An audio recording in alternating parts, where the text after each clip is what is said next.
Hi guys, welcome back to my YouTube channel. My name is Abisola. So today I'm going to be teaching you how to make egusi soup using the frying method.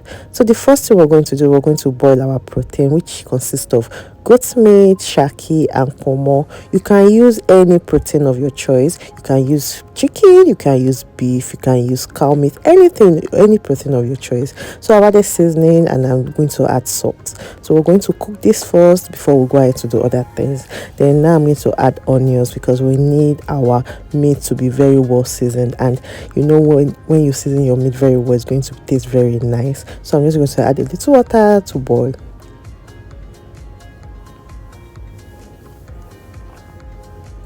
So I almost forgot this stockfish, so I'm just going to add it to the meat to boil together. I've washed that stockfish, I've soaked it in hot water before I added it to the goat meat and the ponmo that are boiling inside the pot already. So I'm going to cook it together because it even gives a very nice taste. It gives the stock a very nice taste. So just add it and you'll see what I'm talking about.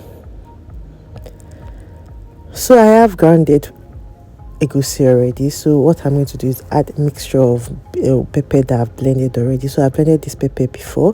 The pepper consists of tatache, rodo and shombo, which is cayenne pepper. Tatache is red pepper and rodo is scotch bonnet.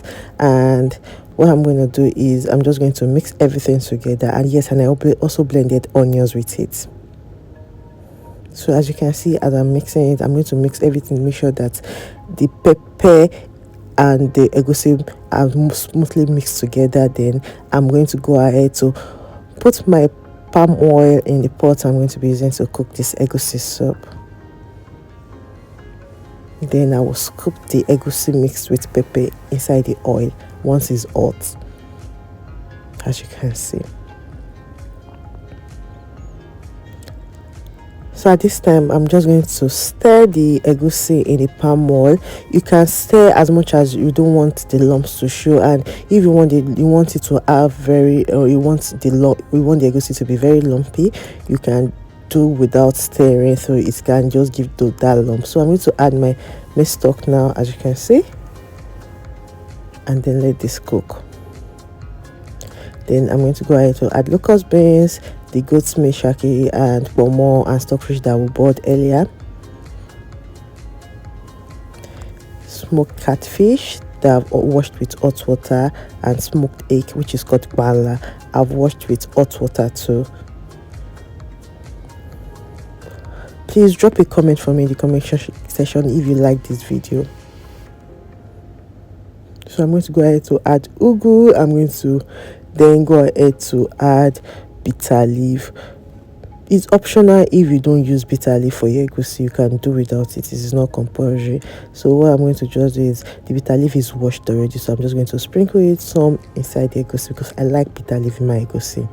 Then I'm just going to stir everything together, make sure that everything is well cooked.